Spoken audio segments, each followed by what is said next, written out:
Vamos ler a partir do verso 1. Lucas 18:1.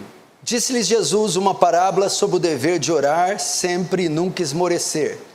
Havia em certa cidade um juiz que não temia Deus, nem respeitava homem algum. Havia também naquela mesma cidade uma viúva que vinha ter com ele, dizendo: julga minha causa contra o meu adversário. Ele por algum tempo não a quis atender, mas depois disse consigo: bem que eu não temo a Deus, nem respeito homem algum, todavia, como essa viúva me importuna, julgarei sua causa, para não suceder que por fim venha molestar-me. Então disse o Senhor: considerai no que diz este juiz iníquo. Não fará Deus justiça aos escolhidos que clamam por ele de dia e de noite, embora pareça demorado em defendê-los? Digo-vos, depressa lhes fará justiça. Contudo, quando vier o Filho do Homem, achará porventura fé na terra? Até aí, não feche apenas os olhos para mais uma oração.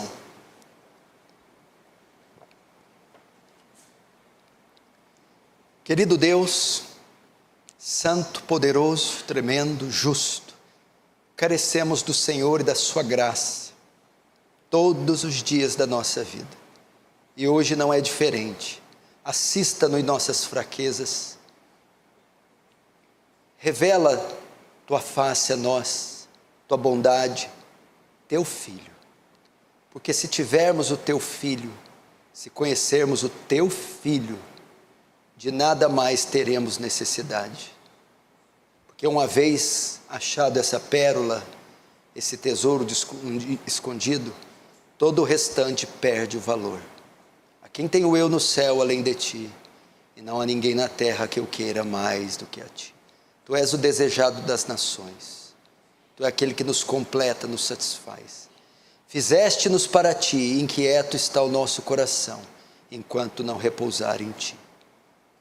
Que o teu reino avance, que o Senhor receba glória para si, e nos conforme a imagem do seu Filho.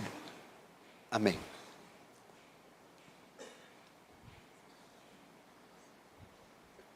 Irmãos, no culto de ontem à noite falamos sobre oração, e hoje não vai ser diferente, eu quero também falar de oração. O tema da minha mensagem é orar sem desanimar.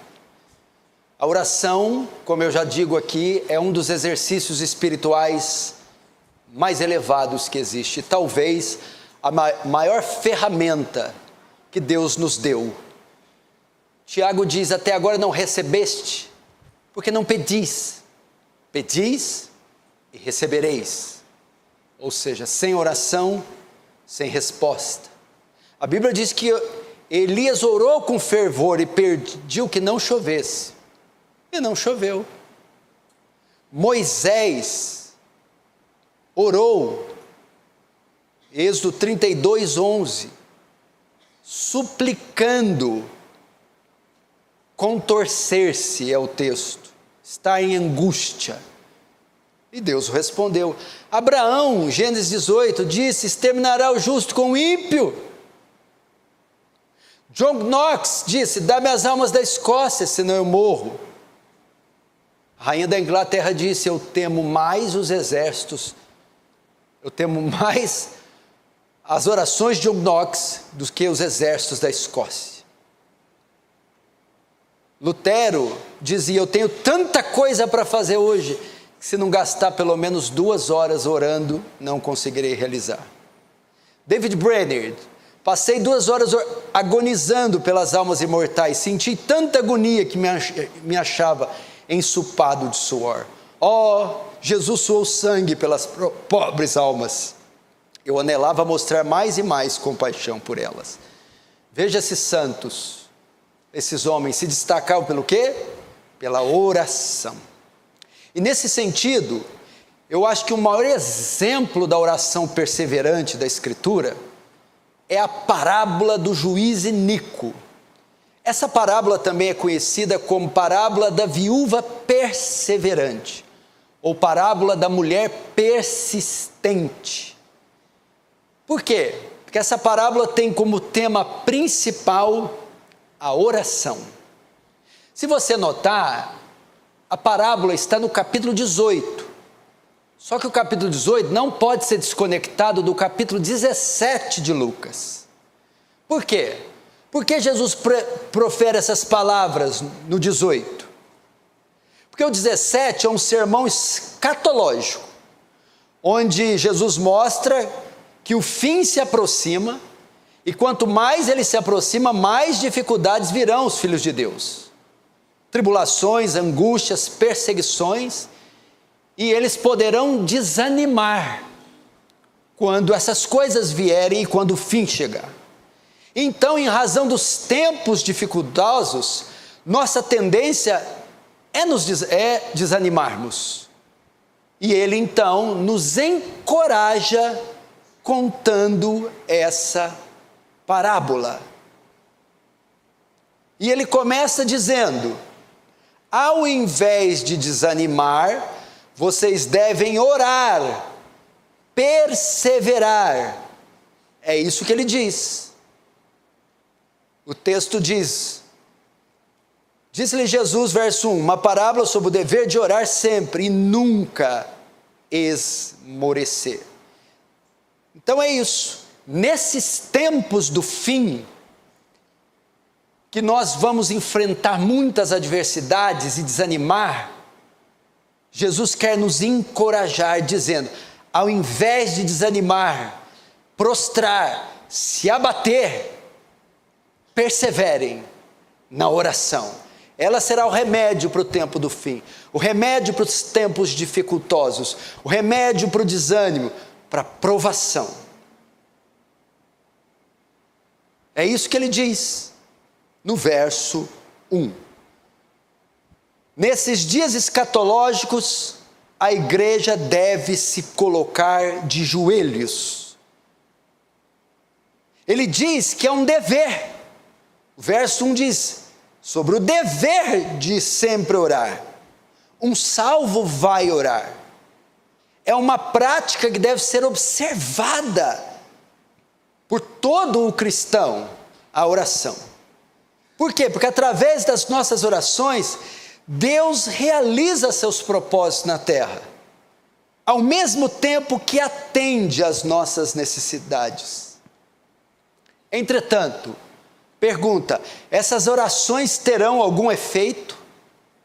Elas serão respondidas?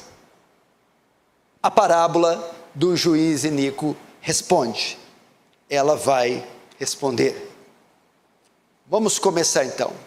A parábola começa com um juiz, verso 2. Havia em certa cidade um juiz que não temia a Deus nem respeitava homem algum. Bom, havia uma cidade onde estava estabelecido um tribunal e um homem era encarregado e responsável por julgar a causa das pessoas. Ele era um soberano cujo poder da vida e da morte estava nas suas mãos.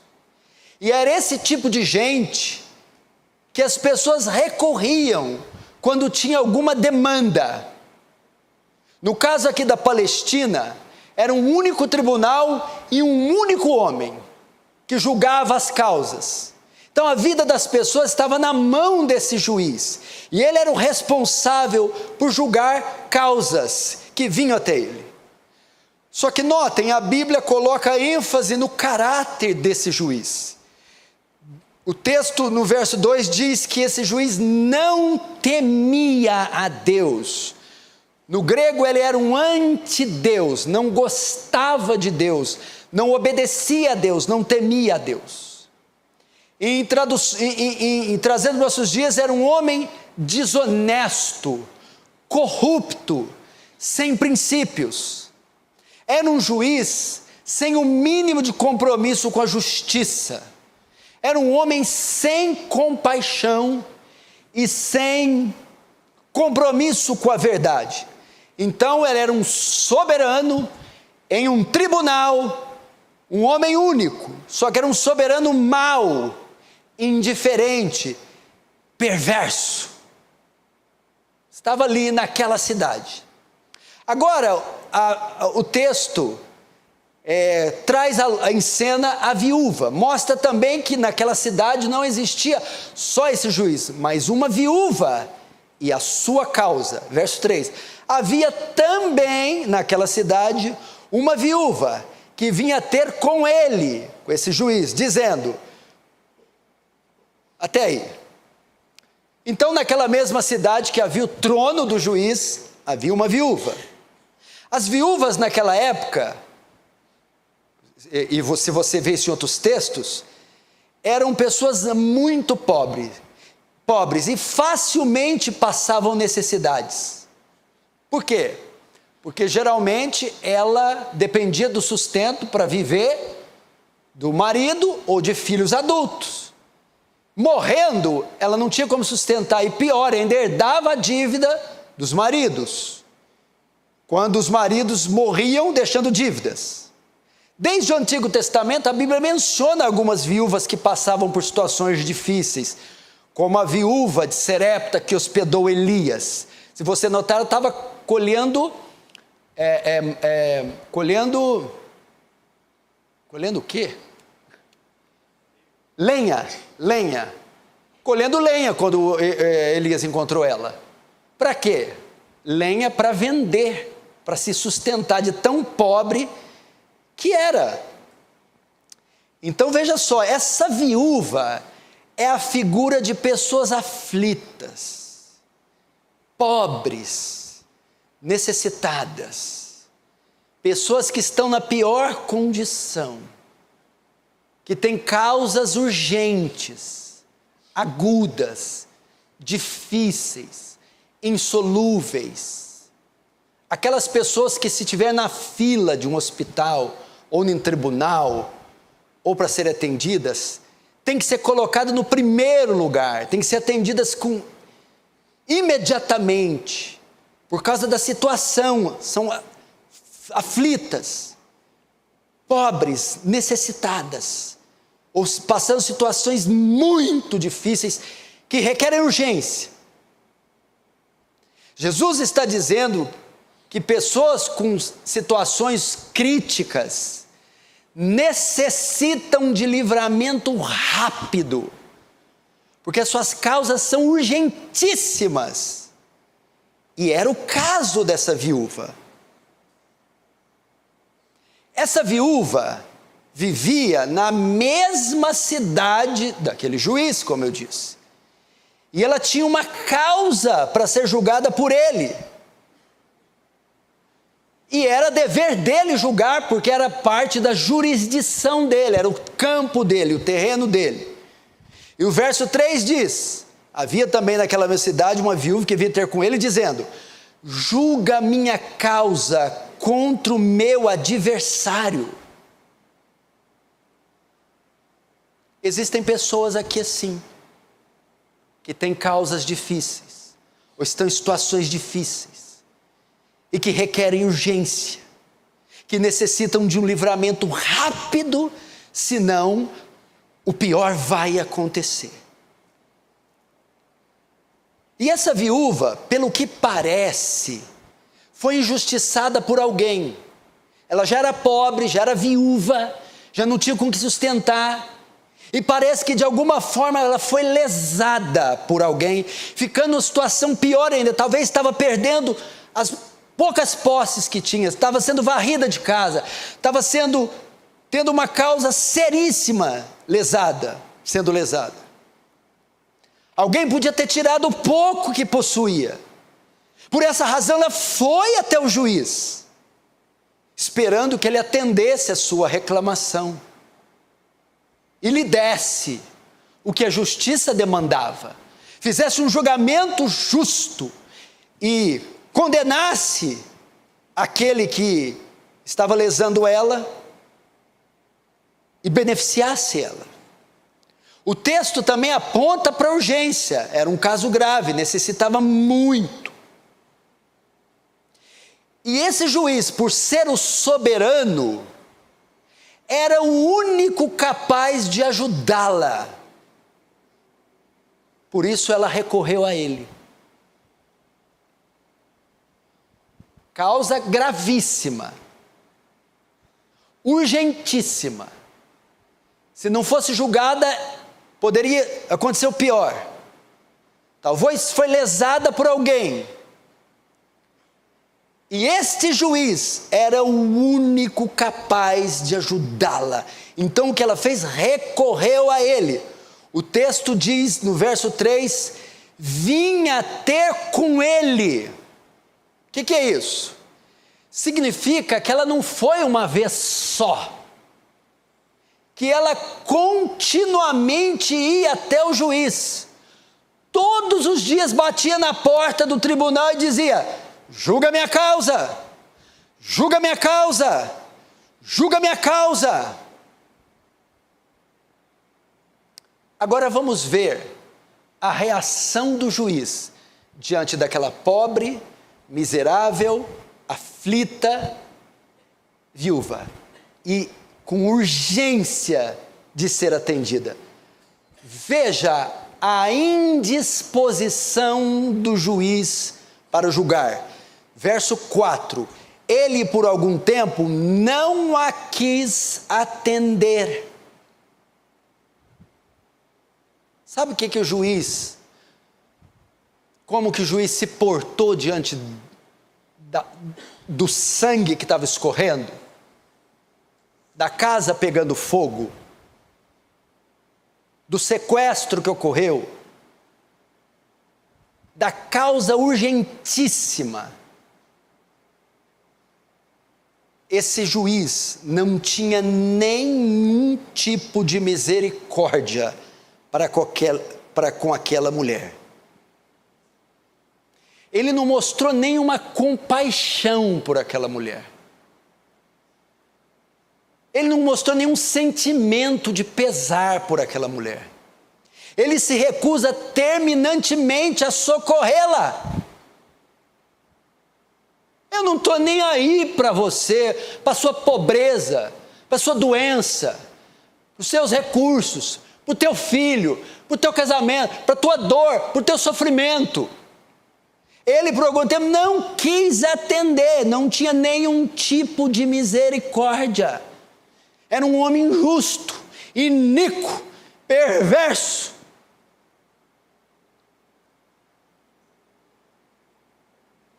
Então ela volta para casa inconformada, porque ela sabia que a sua causa era justa. Inconformada, por quê? Não, minha causa é justa.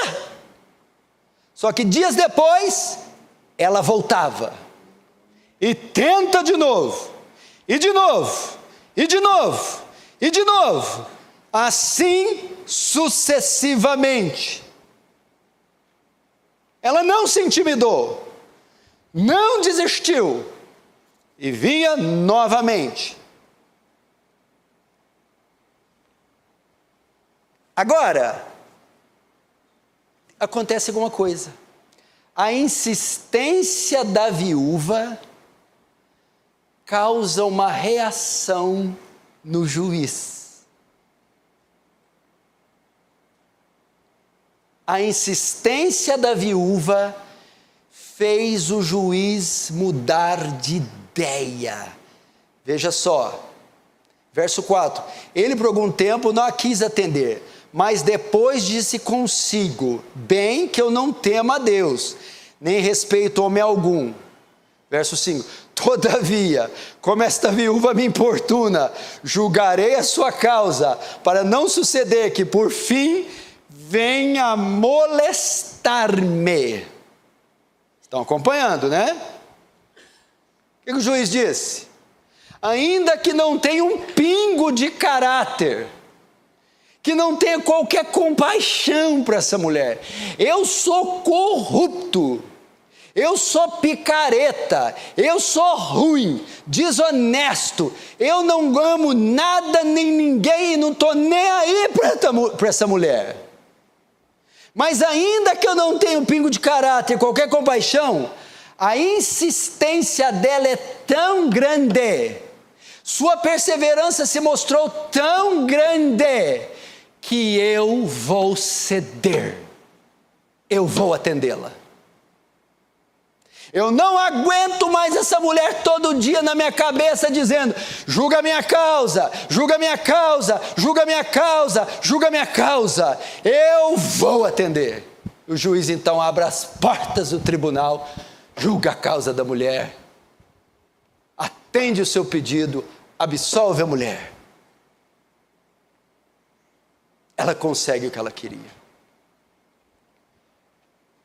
Agora vamos ver as lições que Jesus traz da parábola.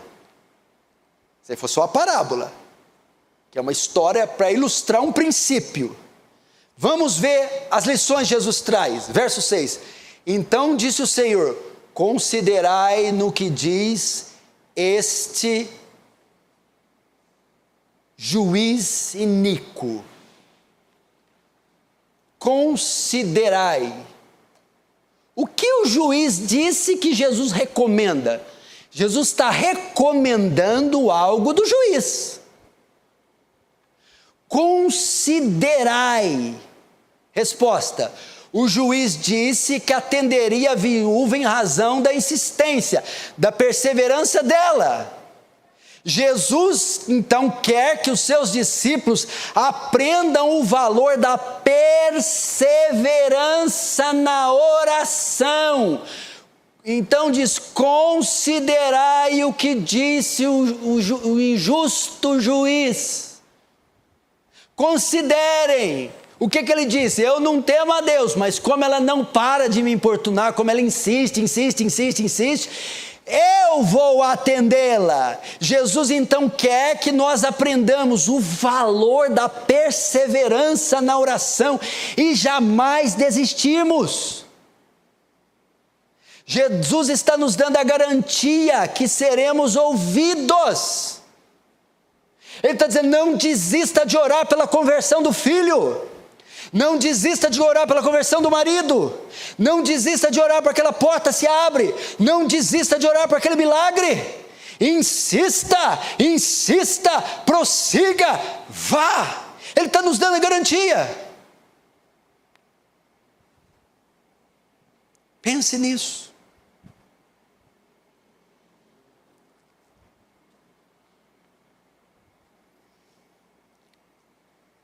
Agora, será que a nossa oração tem algum valor?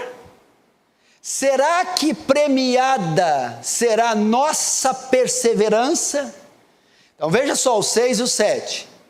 Então disse o Senhor: considerai o que diz este juiz injusto.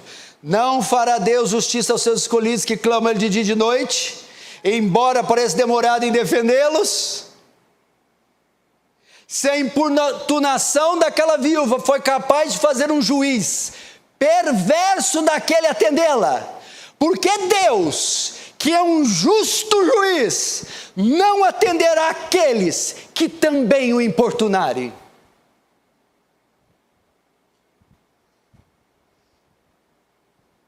Temos um juiz injusto que não ama e não tem misericórdia de ninguém, e por causa da insistência, ele atendeu.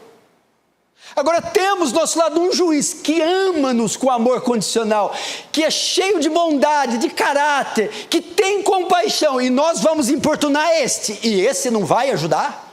O iníquo ajudou de tanto insistir, e o justo, bondoso, não irá nos atender. Então veja, o segredo não está nos juízes,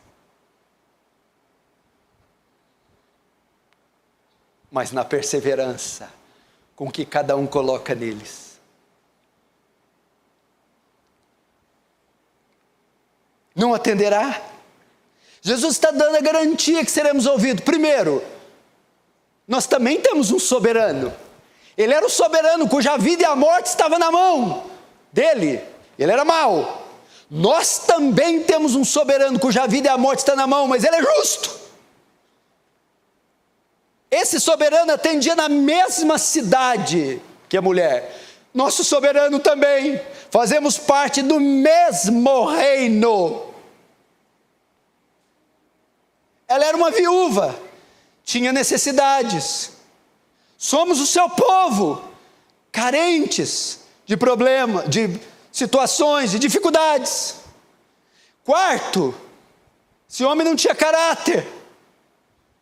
O nosso é o justo, o bom juiz. Seremos ouvidos. Quer ver mais garantia? O texto diz: não fará Deus justiça aos seus escolhidos, seu povo. Olha que interessante. Como desampararia aqueles a quem escolhi? Não fará Deus justiça aos seus escolhidos. Como eu desampararia aqueles que eu mesmo escolhi? Você é escolhido de Deus. Deus não vai desamparar você. Outra razão por que serão ouvidos. Jesus diz que esses escolhidos oram de dia e de noite. Não fará justiça aos seus escolhidos que a Ele clamam de dia e de noite, o tempo todo. Aquela mãe ora pelo filho, aquele pai pela filha, a esposa pelo marido, você pelas suas causas. Aqueles que vão junto ao trono da graça e não desistem. O texto diz: embora pareça demorado em defendê-los, da nossa perspectiva parece que demora, mas na perspectiva de Deus é o tempo exato, por isso continuem. Embora pareça demorado em defendê-lo, embora pareça, porque não é, da nossa perspectiva parece que a resposta não vem, que a porta não se abre, que o milagre não acontece, mas na perspectiva de Deus é o tempo exato, por isso continue. Não fará justiça aos seus escolhidos, não os livrará, não os socorrerá. A providência se manterá carrancuda para você? É óbvio que não. É óbvio que Ele fará.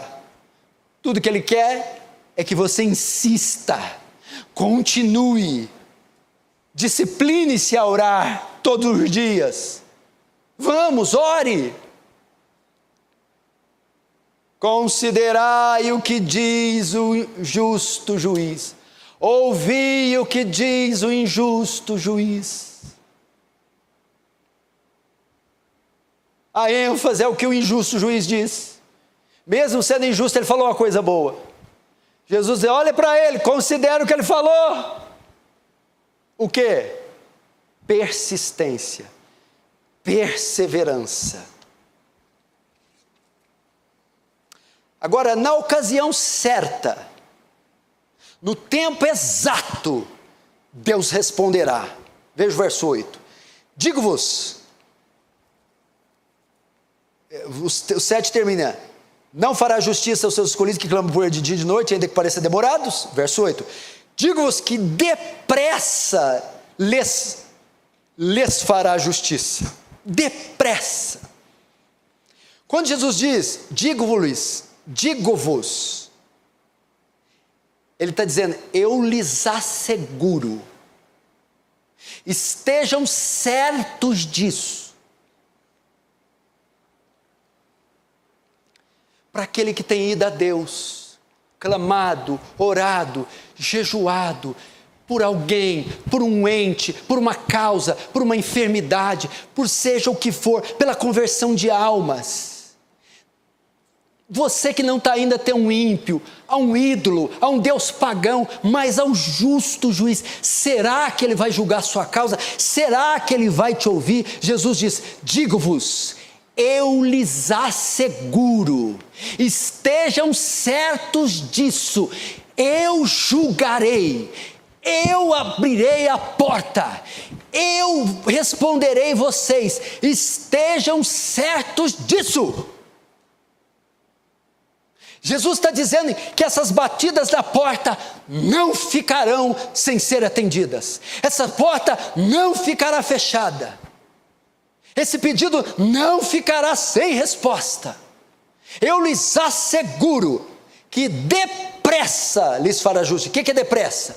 Na ocasião certa, no tempo perfeito, o Senhor agirá imediatamente.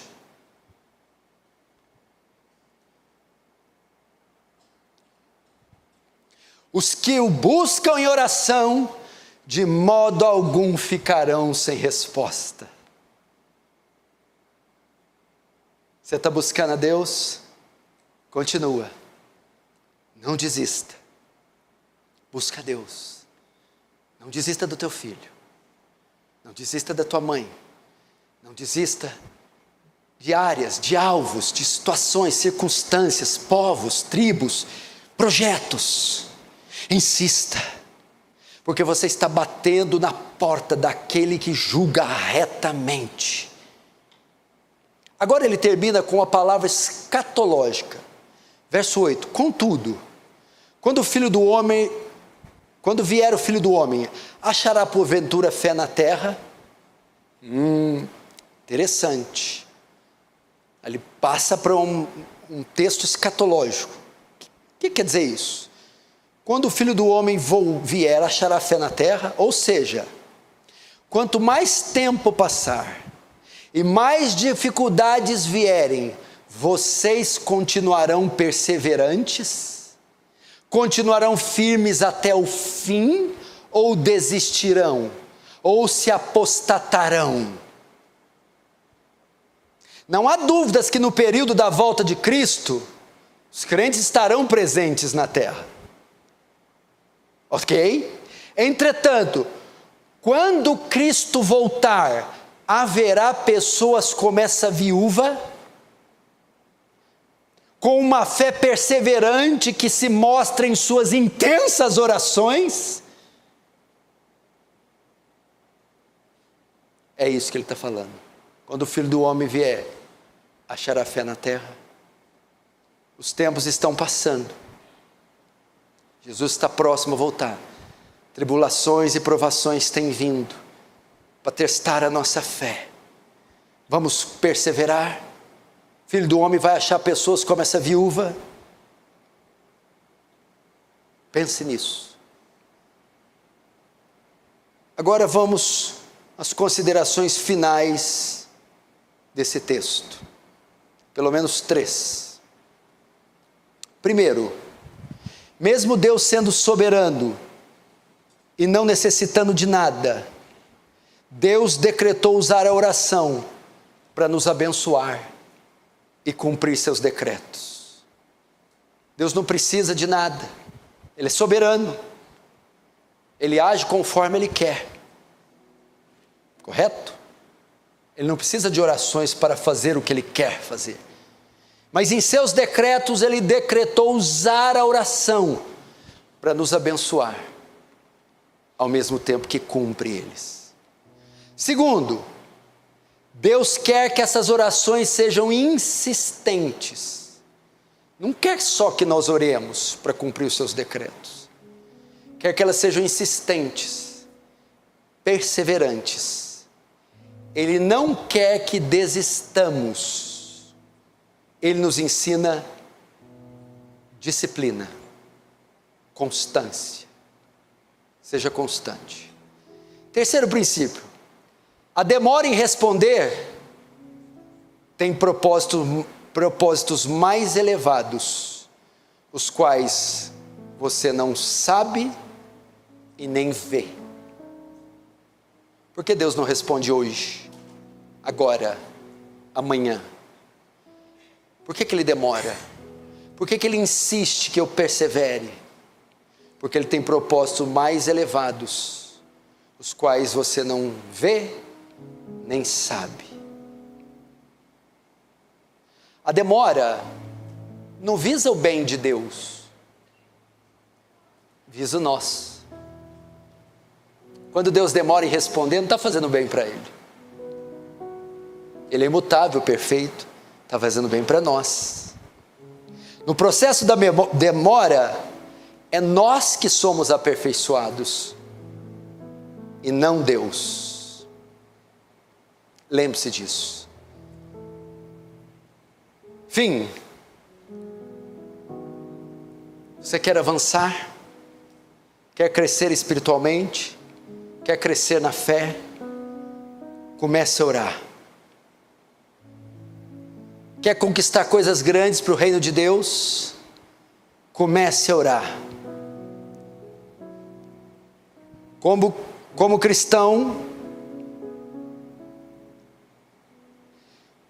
cristão, vá a Deus, se você pecou, pedindo perdão e arrependimento. E você que era um homem de oração, uma mulher, por que desistiu de orar?